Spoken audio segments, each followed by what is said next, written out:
We are Group 6, and this is our presentation about the dumbwaiter story. Our order of things will be our inciting incident, the log line, a character breakdown of the 3 characters, a plot walkthrough with arrows, a script analysis with our theme, and our production pitch and key concepts. The log line of the story is 2 hitmen wait to receive instructions for their next job when conflicts arise after an envelope containing matches is slipped under their door.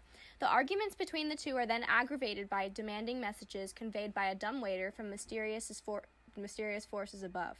The inciting incident happens when the dumbwaiter arrives requesting a food order. It creates more tension and mystery between Gus and Ben and the dumbwaiter. Now we're going to zoom into the particular details of the story to help us better understand the play. Let us look into characters for a minute. First, we have Ben. He's a rough older man who is a veteran in the hitman business. He can be described as aggressive and impulsive. Next, we have Gus. He is a younger man who is newer to the business. Some describe him as someone who's talkative and curious.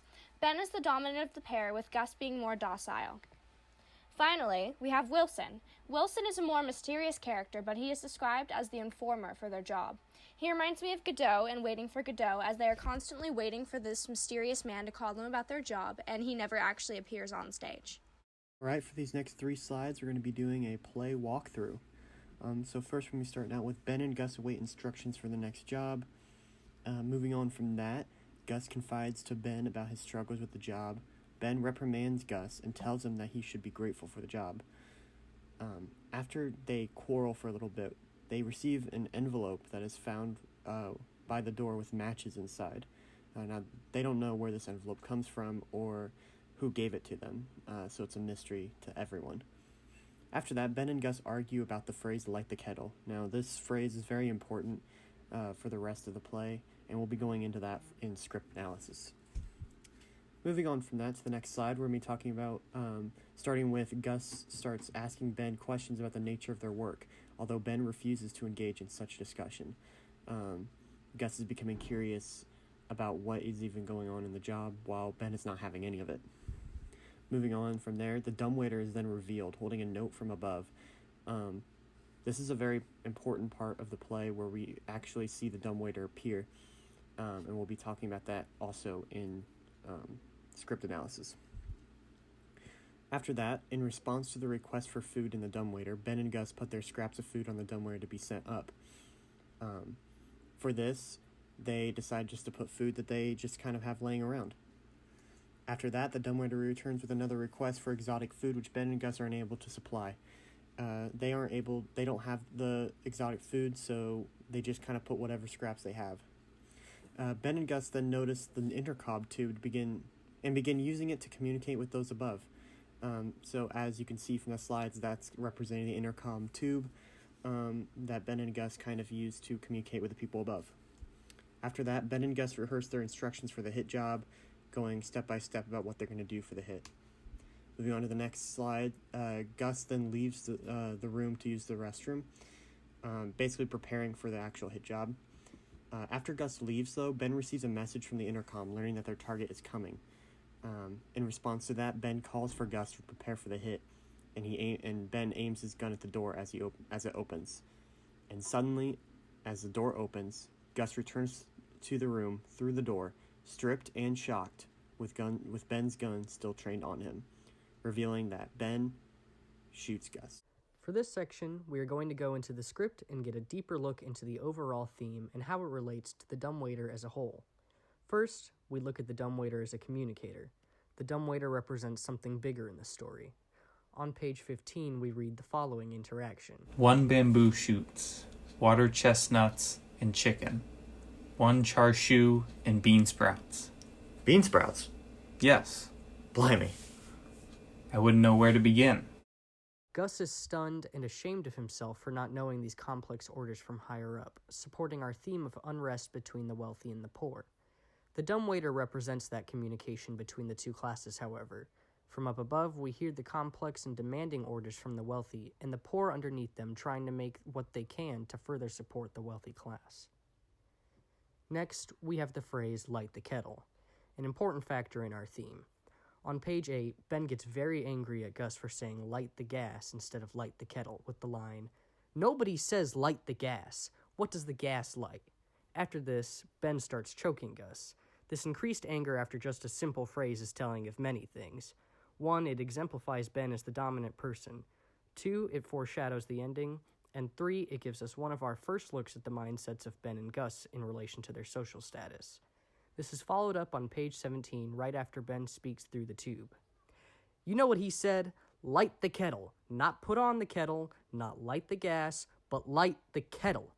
Using our previous analysis of the dumbwaiter, we can conclude that Ben wants to fit with the higher class, for example by using their language.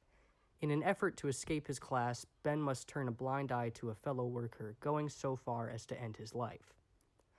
Finally, the repetition of words and actions. Throughout the play, we see many instances where words and actions are repeated. Taking a look back at the beginning, Gus finds an envelope of matches under the door, and we witness this repetitive interaction between Ben and Gus. Well, they'll come in handy, Yes. won't they? Yes. You're always running out, aren't you? All the time. Well, they'll come in handy then. Yes. Won't they? Yes, I could do with them. I could do with them too. You could, eh? Yes. Why? We haven't got any. Well, you're always caging matches. How many you got? About a dozen. From these lines of repetition, we can see how Gus really feels about himself and Ben. Gus is self-conscious of himself and his financial situation. Because Ben is the dominant and more experienced person, Gus is looking to him for reassurance in not just the matches, but his life in the lower class as well.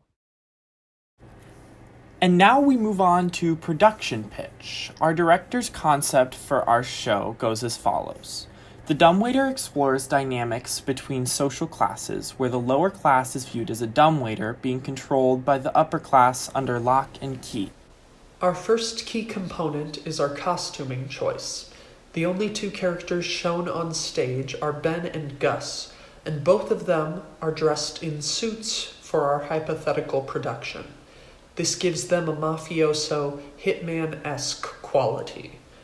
Ben is implied to be higher up than Gus in their line of work, so to continue emphasizing the social class issue, Gus's suit will be noticeably grungier than Ben's, which will be freshly pressed and more expensive. The two will also be wearing golden lock necklaces to show that they are owned by Wilson, the symbol of the upper class. Our second key component is the set. Again, because the theme of the show is about social class dynamics, the physical aesthetic choices for design are based around this, and the set, where the two lead characters live, is a dirty and dusty room with walls covered in newspapers that Ben can read from. This dump of a room represents their financial placement in life. The only expensive items are a phone and a jewelry box carrying envelopes from Wilson in the dumbwaiter. These items will be covered in gold because they are the main form of communication for Wilson in the show, who I'll reiterate is the symbol of the upper class. The first key moment of our production takes place when Gus leaves the stage to go to the bathroom. When our group first read this play, we found the scene to be a bit confusing, as it doesn't add much to the plot because it takes place off stage. All that's presented is the sound of the rattling toilet. To bring this scene a little more depth, we decided to make this the moment that Gus fully defies his master and profession. As mentioned earlier, both Ben and Gus wear gold lock necklaces to symbolize their servanthood. When Gus leaves the stage, he's wearing it, and when he returns, it's gone. We interpreted the sounds of the rattling toilet that the script details as Gus trying to flush away his necklace, hoping to free himself from his job and his social status. This act of blatant disloyalty to his master is the final straw, making him the next victim at the end of the show.